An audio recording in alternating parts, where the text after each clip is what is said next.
Welcome to Luca and Miguel. Enjoy the video. You start by confirming power and Bluetooth pairing. Make sure your iPhone is nearby.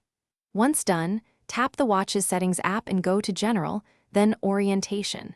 You need to decide which side the digital crown sits on, left or right, because the watch flips interface based on that setting. Make this change now so the touch targets and swipe directions align with how you wear the watch. This initial step prevents accidental flips and sets the stage for correct. Next, change the digital crown preference to match the wrist you wear the watch on. Select left or right, and then choose left wrist or right wrist for display orientation. Once you toggle these options, the UI should rotate so the crown sits comfortably nearest your hand. Make sure to test taps, swipes, and the dock gesture. If gestures feel reversed, try the opposite crown setting. This step aligns hardware orientation with software, restoring natural controls and readable text without resetting the device.